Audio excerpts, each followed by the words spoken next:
अनुग्रहित सुबह में यीशु मसीह के महान और जलाली नाम में आप सभी को मेरा स्नेह वंदन। निर्गमन की पुस्तक 32वां अध्याय का 7वां और 11वां वचन इस तरह कहता है कि तब यहोवा ने मूसा से कहा, नीचे उतर जा, क्योंकि तेरी प्रजा के लोग जिन्हें तू मिस्र देश से निकाल ले आया है वे बिगड़ गए हैं।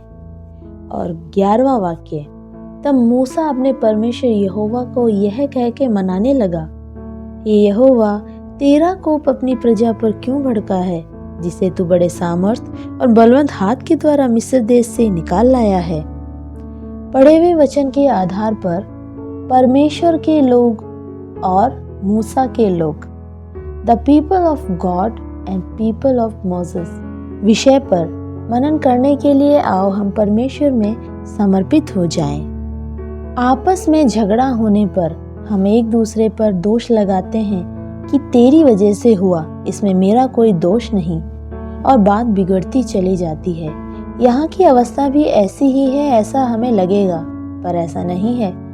मूसा पर्वत से उतर आने में बहुत समय ले रहा है, ऐसा लोगों ने देखा तो अहरोन के नेतृत्व में बैल की मूर्ति बनाकर उसके आगे हाथ जोड़े और कहा, मिस्र से हमें लाने वाला परमेश्वर यही है, कहकर लोगों ने अपने आप को बिगाड़ा। परमेश्वर की दृष्टि में जो घृणित है करने के पश्चात परमेश्वर ने मूसा से कहा कि प्रजा बिगड़ गई है। लेकिन परमेश्वर के शब्दों पर ध्यान दें। परमेश्वर जब मूसा से यह सब कहता है तब वो कहते हैं कि मूसा, तू जिन्हें मिस्र से लाया है तेरी प्रजा, अपने आप को उन्होंने बिगाड़ लिया है।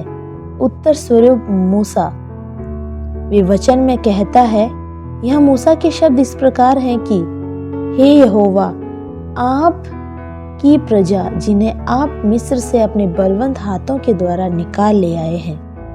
प्रियो, भ्रमित ना हो। जैसा कि मैंने पहले कहा, एक दूसरे पर दोष नहीं लगा रहे कि परमेश्वर ने कहा कि ये मेरी प्रजा नहीं बल्कि तेरी प्रजा है, वहीं मूसा कहता है कि ये मेरे नहीं पर तेरे लोग हैं। इस तरह ये दोषारोपण नहीं कर रहे, बल्कि इसमें से सीखने योग्य बात यह है कि परमेश्वर मूसा से संबंध रखता है और मूसा परमेश्वर की ओर से लोगों से संबंध रखता है। उनका नेतृत्व परमेश्वर की ओर से करता है।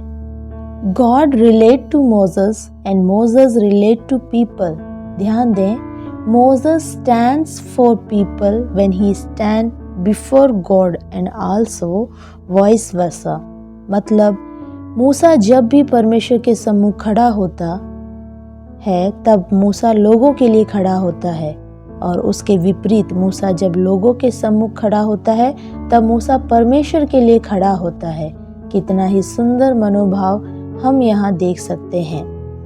जब हम प्रार्थना करते हैं तब हमसे जिन्होंने गलत किया, हमें डांटा और फालतू गलत बातें हमारे लिए जिन्होंने कही, उनके विरोध में प्रार्थना ना करें, पर परमेश्वर के सम्मुख जब खड़े हों तो उनके लिए प्रार्थना करें कि उनको सद्बुद्धि प्रदान करे, उनको सुबोध प्रदान करे। उनके लिए हम परमेश्वर के सम्मुख खड़े रहें। प्रियो, आप मसीही सेवक हो सकते हैं। परमेश्वर ने शायद कोई ना कोई छोटी जिम्मेदारी दे रखी होगी, उन्हें पूरा करने के लिए यही मनोभाव आप रखें। आप लोगों के सम्मुख जब खड़े हों तब परमेश्वर के लिए खड़े रहें। लोगों को प्रसन्न करने के लिए परमेश्वर को भूलकर लोगों की खुशी के अनुसार खड़े न रहकर परमेश्वर का मुख ढूंढकर परमेश्वर के लिए, परमेश्वर के नाम से नेतृत्व करने वाले बनकर लोगों के सम्मुख खड़े रहें। ये मनोभाव हमारे नौकरी के क्षेत्रों में, हमारे पढ़ने के स्थानों में, हमारी सेवकाई के स्थानों पर एक समान यदि है तो आने वाले समयों में बहुत से बदलाव लाए जा सकते हैं।